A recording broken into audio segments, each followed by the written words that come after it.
ఓం సాయిరామ్ సమర్థ సద్గురు శ్రీ సాయినాథ్ మహారాజ్కి జై. సాయి భక్తులందరికీ నమస్కారం అండి. అందరూ ఎలా ఉన్నారు? ఆ సాయినాథుని కృపా కటాక్షాలు మనందరిపైన ఉండాలని మనస్ఫూర్తిగా కోరుకుంటున్నాను. బాబాగారి భక్తులందరూ కూడా ఎప్పుడు ఆనందంగా సంతోషంగా వారి జీవితాన్ని గడపాలని మనస్ఫూర్తిగా కోరుకుంటూ ఈ వీడియోనైతే స్టార్ట్ చేస్తున్నానండి. రోజులాగే ఈరోజు కూడా మన బాబాగారు మనందరి కోసం మరొక చక్కటి సందేశాన్ని అయితే అందించబోతున్నారండి. ఈ సందేశంలో బాబాగారు తన బిడ్డలను ఉద్దేశించి ఏం మాట్లాడుతూ ఉన్నారో, ఎటువంటి జాగ్రత్తలు చెబుతూ ఉన్నారు, ఎటువంటి అదృష్టాన్ని తన బిడ్డలు ప్రసాదిస్తూ ఉన్నారో సాక్షాత్తు ఆ తండ్రి మాటల్లోనే విని తెలుసుకుందాం రండి. బాబాగారు ఈ విధంగా అంటున్నారు. తల్లి, బిడ్డ, నీ భవిష్యత్తులో ఏం జరుగుతుందని భయపడుతూ ఉన్నావో తల్లి? నీ కోరికలు నెరవేరే రోజు ఎప్పుడు వస్తుందా అని ఎదురుచూస్తూ ఉన్నావా? అయితే ఈ సందేశాన్ని విను తల్లి, నీకైనా సమాధానం దొరుకుతుంది అని బాబాగారు అంటూ ఉన్నారండి. ప్రతి ఒక్కరికి కూడా వారి జీవితంలో వారు కోరినటువంటి కోరికలు ఎప్పుడు నెరవేరుతాయా అనేటటువంటి ఆలోచనలు ఎప్పుడూ కూడా ఉంటూనే ఉంటాయి. ఎప్పుడెప్పుడు నేను అడిగింది బాబాగారు నాకు ప్రసాదిస్తారు, నా జీవితం ఎప్పుడు సంతోషంగా ఉంటుందా, లేదంటే భవిష్యత్తులో నాకు ఏమైనా ఇబ్బందులు కలగబోతున్నాయా, వాటి నుంచి బయటపడటం ఎలాగా సర్వసాధారణంగా ప్రతి ఒక్కరూ కూడా ఆలోచించేటటువంటి విషయాలైతే వీటన్నింటి గురించి కూడా ఈరోజు బాబాగారు ఒక సమాధానం అయితే చెప్పబోతున్నారు. తన బిడ్డలకు ప్రతి ఒక్కరికి కూడాను వారి మనసులో అనుకున్నటువంటి, వారి మనసులో తలుచుకున్నటువంటి ప్రతి ప్రశ్నకు కూడా ఈరోజు సమాధానం అనేది దొరుకుతుంది తల్లి అని బాబాగారు తన బిడ్డలతో అంటూ ఉన్నారండి. అయితే తన బిడ్డలకు ఎటువంటి సమాధానం ఇవ్వబోతూ ఉన్నారు, తమ భవిష్యత్తు ఏ విధంగా ఉండబోతుంది అని చెబుతూ ఉన్నారు. ఏ విధంగా మీరు నడుచుకుంటూ మీ కోరికలన్నీ నెరవేరుతాయని బాబాగారు అంటూ ఉన్నారు. సాక్షాత్తు ఆ తండ్రి మాటలలోనే విందాం రండి. బాబాగారు ఈ విధంగా చెబుతూ ఉన్నారండి. బిడ్డ, నువ్వు నీ జీవితం గురించి భయపడవద్దు తల్లి. నేను నీకు అండగా ఉన్నంత వరకు కూడా నువ్వు దేని గురించి ఆలోచించాల్సిన పని లేదు. ఎందుకో తెలుసా? నీ గురించి, నీ భవిష్యత్తు గురించి నువ్వు ఆలోచించకపోయినా సరే, లేదా ఒక్క క్షణం నీ జీవితం గురించి నీకు గుర్తు రాకపోయినా సరే, నిరంతరం కూడా నీ జీవితం గురించి ఆలోచించే ఒక వ్యక్తి ఉన్నారని గుర్తుపెట్టుకో. అది నీ తండ్రి సాయి అని ఎప్పుడూ కూడా మర్చిపోవద్దు తల్లి.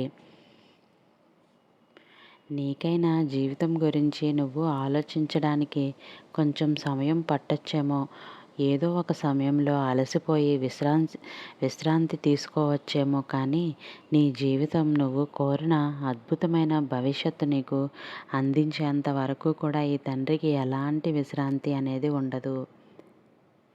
కంటి మీద కునుకు లేకుండా నా బిడ్డకు రక్షణగా నిలబడి ఉంటాను. ఈ విషయాన్ని మర్చిపోవద్దు తల్లి.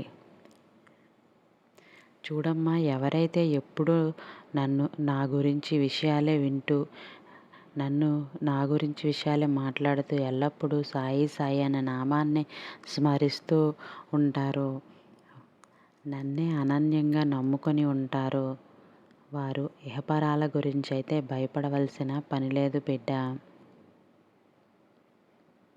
నీ మనసులో భయానికి చోటు ఇవ్వకు. నీకు ఎల్లప్పుడూ రక్షణగా నేను ఉంటాను. చూడు బిడ్డ, ఈ ప్రపంచంలో ఉన్నటువంటి కీర్తి ప్రతిష్టలకై ప్రాకులాడటం మాను. దైవం యొక్క దర్బార్లు మన్ననలు పొందుటకు, భగవంతుని కరుణా కటాక్షములు సంపాదించుటకు ప్రయత్నం చేయాలి. భగవంతుని ఆశీస్సులు ఉన్నవారు ఎప్పటికీ కూడా చెడుదారిలో నడవలేరు. వారు కోరిన ప్రతి కోరికను నెరవేర్చుకుంటారు. అతి పుణ్యాత్ములుగా మారుతారు. అందుకే నిరంతరం సాయినామం జపిస్తూ స్మరిస్తూ ఉంటారు. సద్గురు పాదాలను భక్తితో ధ్యానించు బిడ్డ. ఈ తండ్రి నీకు ఈ సందేశాన్ని ఎందుకు చెబుతున్నారో ఒక్కసారి ఆలోచించు. ఎందుకు అంటే ఈ సందేశం నీకైనదే తల్లి. అశ్రద్ధ చేయొద్దు. చూడమ్మా, నా భక్తులు అడిగినవన్నీ కూడా నేను ఇస్తూనే ఉంటాను. నేను ఇవ్వదలిచింది వారు అడిగేంత వరకు కూడా నేను ఆపను. తప్పకుండా వారికి చేరవలసిన సమయంలో ప్రతి ఒక్కటి కూడాను చేరుస్తాను తల్లి. దీని గురించి నువ్వు చింతించకు. నీకు ఏ సమయంలో ఏది అవసరమో ఆ సమయానికి అది అందిపోతుంది. ఎవరైతే నన్నే నమ్ముకొని నా ధ్యానమునందే మునిగి ఉంటారో వారి పనులన్నీ కూడా సూత్రధారిని నేనే నడిపిస్తాను. చూడు బిడ్డ, రుణానుబంధాన్ని విశ్వసించి గుర్తుంచుకో. నీ దగ్గరకు ఏ ప్రాణి వచ్చినా సరే అలక్ష్యం చేయకుండా ఆదరించు తల్లి. పట్టెడు అన్నం పెట్టడం నేర్చుకో. చేతనైనంత సాయం చేయటం అలవాటు చేసుకో. ఇప్పుడు నీకు ఆ లక్షణాలు పుష్కలంగా ఉన్నాయి బిడ్డ. వాటిని ఎప్పుడూ కూడా వదులుకోవద్దు. ఆకలి అన్నవారికి అన్నం, బట్టలు లేని వారికి బట్టలు ఇవ్వు బిడ్డ. భగవంతుడు సంప్రీతుడు అవుతాడు. భగవంతునికి నువ్వు ఇంకా దగ్గరవుతావు తల్లి. నాకు ఇంకా ప్రియమైన బిడ్డలా మారుతావు. అర్థమవుతుందా తల్లి? చూడు బిడ్డ, బస్తాల కొద్దీ ఊది ఇక్కడ ఉంది. బండ్ల కొద్దీ తీసుకెళ్ళండి. నా బండాగారపు తలుపులు తెరిచిపెట్టబడి ఉన్నాయి బిడ్డ. నిర్లక్ష్యం చేయకుండా నిర్మోహమాటంగా తీసుకో. ఎవ్వరు నీకు అడ్డు చెప్పరు. ఎందుకంటే ఆ హక్కు ఒక బిడ్డగా నీకు ఉంది తల్లి. గురువుకి నమస్కారం చేస్తే చాలు. ఆత్మసమర్పణ చేసుకోవాలని గుర్తుపెట్టుకో. మొక్కుబడిగా నాకు మొక్కడం కాదమ్మా. నేను చెప్పిన ప్రతి మార్గంలో నడుచుకొని చూడు. నీ జీవితం ఎంత అద్భుతంగా మారుతుందో నువ్వే చూస్తావు. నన్నే ధ్యానించి నా లీలల గానం చేసేవారు నేనుగా మారిపోతారని గుర్తుపెట్టుకో. నాలో లీలమై ఉండి అలాంటి వారి కర్మ నశించిపోతూ ఉంటుంది. బిడ్డ, నేను ఎప్పుడూ కూడా వారి చెంతనే ఉంటాను. మహాత్ముల సముఖంలో కూర్చోవాలి తల్లి. సజ్జనుల సంతుల సాంగత్యం గురించి గుర్తుపెట్టుకో. ఎప్పుడైతే నువ్వు మంచి వారితోనే నడుస్తావో, మంచి మాటలే వింటూ ఉంటావో, నీకే తెలియకుండా నీ మనసు ఇంకా మంచిగా మారిపోతుంది. నీకే తెలియని సంతోషం నీ మనసులో నిండిపోతుంది తల్లి. ఎలా నడుచుకోవటం వల్ల ఆ దైవం సంతృప్తి చెందుతాడో అలానే నడుచుకో తల్లి. పొరపాటును కూడా పక్కదారి పట్టవద్దు. నేను నీకు ప్రతిరోజు చెబుతూనే ఉన్నాను కదా, ఏది మంచి దారి, ఏది చెడు దారి అని. ఆ దారిలోనే నడుచుకో. మంచి దారి కొంచెం కష్టంగా ఉన్నా సరే ఆ దారిని వీడవద్దు. చెడ్డదారి ప్రస్తుతం చాలా సుఖంగా కనిపిస్తుంది తల్లి. చాలా ప్రశాంతంగా ఉన్నట్టు నీకు అనిపిస్తుంది. కానీ ఆ ఆనందాన్ని కూడా ఇచ్చేటట్టు కనిపిస్తుంది. కానీ అదంతా మాయ. తప్పకుండా ఆ పాపకర్మలను మళ్ళీ అనుభవించాల్సి వస్తుంది. అది జన్మ జన్మలు నిన్ను వెంటాడుతూ ఉంటుంది బిడ్డ. పొరపాటును కూడా ఆ దారిలోకి వెళ్ళకు. నన్ను ప్రేమతో పిలిచే వారి వద్దకు నేను పరిగెత్తుకుని పోయి ప్రత్యక్షమవుతాను. వారు ఎంత దూరం ఉన్నా సరే నేను వారి దగ్గరికి ఒక్క అడుగులో వెళ్ళిపోతాను. నా భక్తుల నుండి నేను ఏం కోరుకుంటాను తెలుసా తల్లి? నేను కోరుకున్నది కేవలం హృదయపూర్వకమైన ప్రేమ మాత్రమే బిడ్డ. నాకు ఆస్తులు, అంతస్తులు వద్దు. ఎందుకమ్మా ఆస్తులు, అంతస్తులు? స్వచ్ఛమైన ప్రేమ చాలు. ఆ కరుణ చాలు. బాబాను నువ్వు ప్రేమగా పిలువు చాలు తల్లి. నువ్వు ఎక్కడున్నా సరే నీ దగ్గరకు వచ్చేస్తాను. ఆ అమృతమైనటువంటి వాక్యాలను నేను బానిసను. నీ దగ్గర నాకు ఇవ్వడానికి ఏది లేదనో పెద్ద పెద్ద పూజలు చేయనవసరం లేదు. నాకు ఇష్టమైన పలహారాలు తెచ్చి పెట్టకపోయినా పర్వాలేదు. నువ్వు చింతించవద్దు. నాకు వాటి మీద మనసు ఉండదు బిడ్డ. నువ్వు ఎప్పుడైతే బాబా అని నన్ను ప్రేమగా పిలిచావో, ఒక తండ్రి అని కొలిచావో, అప్పుడే నేను నీకు బానిసను అయిపోతాను తల్లి. ఇప్పటి వరకు నువ్వు నా బిడ్డవిగా అనుకుంటూ ఉన్నాను కదా, కానీ నేను చెప్పేది అక్షర సత్యం. నేను నీకు బానిసను. నా బిడ్డలకు ఎప్పుడూ కూడా నేను బానిసనయ్యాక ఎప్పుడూ కూడా నా తండ్రి నా గురించి ఏమనుకుంటారో, పూజలు చేయలేదు అనుకుంటారేమో, గొప్ప గొప్ప పలహారాలు పెట్టలేదు అనుకుంటారేమో అనేటటువంటి ఆలోచనలు పొరపాటును కూడా నీ మనసులోనికి రానివ్వద్దు. నువ్వు నాకు ప్రియమైన బిడ్డవు. బిడ్డ, మళ్ళీ మళ్ళీ చెబుతున్నానమ్మా, నీ కోసం నేను ఏదైనా చేస్తాను. ఎంత కష్టాన్నైనా భరిస్తాను. నీకు గొప్ప జీవితాన్ని తప్పకుండా అందిస్తాను. చెప్పాను కదా తల్లి. నేను చెప్పినట్టుగానే నీ జీవితాన్ని అద్భుతంగా మారుస్తాను. నీ కష్టాలన్నీ కూడా అతి త్వరలోనే తొలగిసిపోతాయి. ఇప్పటివరకు నువ్వు ఎంత మంచిగా ఉన్నావో, ఎటువంటి మంచి పనులు చేస్తూ ఉన్నావో అలాగే నడుచుకో. మరికొద్ది రోజులు ఓపిక పట్టు తల్లి.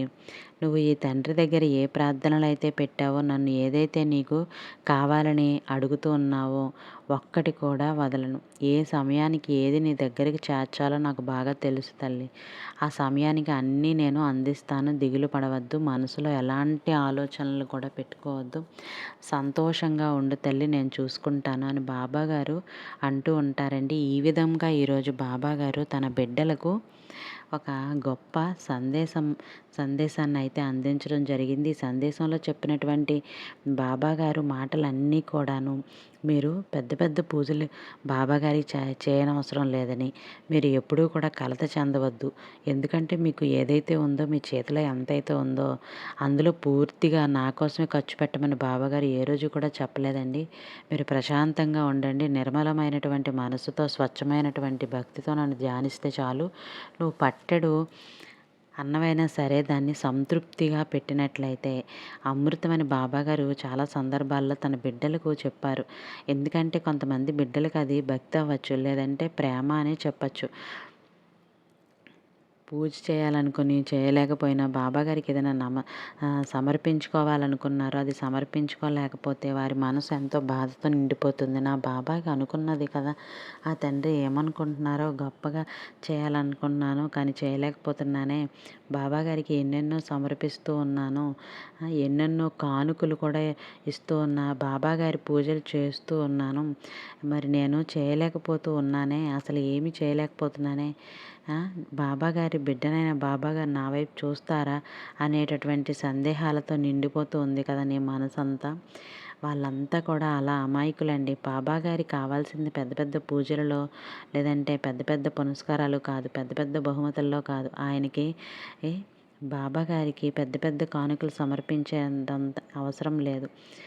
మనం ఆ తండ్రి ఇచ్చింది తీసుకునే వాళ్ళం. ఆయనకి మనం ప్రేమగా కేవలం స్వచ్ఛమైన భక్తి, ఆ ప్రేమ మనం పలుకుతామో, మనం పిలుస్తామే బాబాగారిని. బాబా అని, తండ్రి అని, సాయి అని అలాంటి స్వచ్ఛమైన మాటలే బాబాగారికి కావాలి. స్వచ్ఛమైన మనసు మాత్రమే తన బిడ్డల నుండి ఆ తండ్రి కోరుతారో. స్వచ్ఛమైన భక్తిని, ప్రేమని ఎవరైతే వారికి బాబాగారు బానిసైపోతారో చెబుతారో, వెంటే నడుస్తానని అంటూ ఉన్నారు. వారు కోరింది తప్పకుండా నెరవేరుస్తారని అంటూ ఉన్నారు. బాబాగారు మనకు ఏదైతే చెప్తున్నారో తప్పకుండా ఆ సమయానికి అది చేరిపోతుంది. నువ్వు అడిగిన దాకా నేను ఎదురు చూడవమ్మా. నీకు ఏదైతే ఇవ్వాలని అనుకున్నానో అది తప్పకుండా నీ దగ్గరికి అయితే వచ్చేస్తుంది అని బాబాగారు అంటూ ఉంటారు. అమాయకమైనటువంటి ఆలోచనలు చేయటం మానేసి బాబాగారి పైన పూర్తి శ్రద్ధ భక్తులతోని ఉండండి. అది పెడితే చాలు. బాబాగారి పైన పూర్తి శ్రద్ధ భక్తులతో ఉండండి. మనం ఏదైతే పెట్టగలమో బాబాగారికి అది పెడితే చాలు. మీకు సమర్పించడానికి, మీకు పలహారంగా ఇవ్వడానికి నా దగ్గర ఏదీ లేదు తండ్రి. ఇదిగో ఈ మంచినీళ్ళు మాత్రమే ఉన్నాయి. గుక్కెడు మంచినీళ్ళు పెట్టిన అమృతంలాగా స్వీకరిస్తారండి. ఆ తండ్రి మళ్ళీ చెబుతున్నారు. ఆ తండ్రికి ఇచ్చేంతటి వాళ్ళం కాదు మనం. మన దగ్గర ఎంత ఉంటుందో అంతలోనే మనం పూజ చేసుకుంటే చాలు. మనం కష్టపడి బాబాగారిని మెప్పించాల్సిన అవసరం లేదు. ఆ తండ్రి ఎప్పుడూ కూడా దానిని ఒప్పుకోరు. ఎందుకంటే ఆయన సర్వస్వం ఇచ్చేశారండి. మన బిడ్డలకు తన ప్రాణాన్ని సైతం ఇచ్చేశారు. ఆయనకి మనం ఏమి ఇస్తాం చెప్పండి? ఎంత గొప్ప బహుమతులు ఇవ్వగలం చెప్పండి?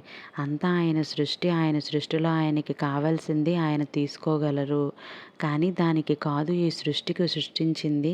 బాబాగారు ఎందుకు ఈ సృష్టిని చేశారంటే తన బిడ్డలకు ఆనందంగా ఉండటానికి, తన బిడ్డలు సంతోషంగా ఉండటానికి, వారికి ఏదైతే అవసరమో వారికి కావాల్సింది ఈ సృష్టిలో నుంచి తీసుకోవడానికి మాత్రమే ఈ సృష్టిని చేశారు బాబాగారు. మళ్ళీ దాన్ని తీసుకెళ్ళి బాబాగారికి ఇచ్చి నేను చాలా చేశాను. బాబాగారు మళ్ళీ నేను అసలు బాబాగారిని సంతోషపెడుతూ ఉండాలని ఏవేవో చేస్తూ ఉంటారు. బాబాగారిని సంతోషపెట్టాలి అని అనుకోవడం అమాయకత్వం. అదేవిధంగా నేను ఇవ్వలేకపోయాను బాబాగారు నా వైపు చూడరేమో అనుకోవటం కూడా అమాయకత్వం. బాబాగారు తన బిడ్డల నుంచి ఆశించేది కేవలం స్వచ్ఛమైన ప్రేమ మాత్రమే, భక్తి మాత్రమే. 10 మందికి సహాయం చేయమని బాబాగారు చెబుతూ ఉంటారు. నీ దగ్గర ఉంటే 10 మందికి సహాయం చేయి. నాకు పూజ చేసావు కదా, నాకు పలహారం పెట్టావు కదా, ఆ పలహారాన్ని 10 మందికి పంచు తల్లి అని మాత్రమే బాబాగారు చెబుతూ ఉంటారు. ఈరోజు బాబాగారు ఎందుకు ఎవరి కోసం ఈ సందేశం చెప్పారో అందరికీ అర్థమయ్యే ఉంటుంది. ఏ బిడ్డలైతే అమాయకంగా ఆలోచిస్తూ ఉంటారో ఆ బిడ్డల కోసమైతే ఈ సందేశాన్ని చెప్పారు. బాబాగారు ఎవ్వరూ కూడా దేని గురించి అనవసరమైన ఆలోచన చేయొద్దు. మీకు బాబాగారు మీరు కోరుకున్నది ఇవ్వాలనుకొని ఖచ్చితంగా నిశ్చయించే ఉంటారు. మీరు వద్దన్నది మీకు మీకు మీ వరకు వస్తుంది. తప్పకుండా మిమ్మల్ని చేరుతుంది. మీ జీవితం ఎంతో అద్భుతంగా ఉంటుంది. ఇక దేని గురించి కూడా ఆలోచించకుండా ప్రశాంతంగా ఉండండి. ఇదండి ఈరోజు బాబాగారి సందేశం. కనుక మీకు నచ్చినట్లయితే ఒక చిన్న లైక్ అయితే చేయండి. అలాగే ఈ ఈ యొక్క బాబాగారి సందేశాన్ని 10 మందికి మాత్రం షేర్ చేయటం మర్చిపోవద్దు. అలాంటి అమాయకమైనటువంటి బిడ్డలందరూ కూడా ఈ వీడియోని చూసి వాళ్ళు కూడా ఒక్కొక్కరు 10 మందికి షేర్ చేస్తే ఖచ్చితంగా బాబాగారు చాలా సంతోషపడతారు. ఇలా ఎవరైతే నేను ఆడంబరంగా బాబాగారి పూజలు చేసుకోలేకపోతున్నాను, ప్రసాదాలని పెట్టలేకపోతున్నాను అనే బాధపడే ప్రతి ఒక్క భక్తులకి కూడా ఈ వీడియో చేరినట్లయితే బాబాగారికి నచ్చినట్టుగానే పూజ చేసినట్లయితే ఖచ్చితంగా బాబాగారు చాలా సంతోషపడతారు. ఇక ఈరోజు వీడియోలో బాబాగారు చెప్పినట్టయితే ప్రతి ఒక్కరూ ఫాలో అవ్వండి. అలాగే రేపటి సందేశంతో మళ్ళీ కలుద్దాం. సర్వే జన సుఖినో భవంతు. Thank you for watching.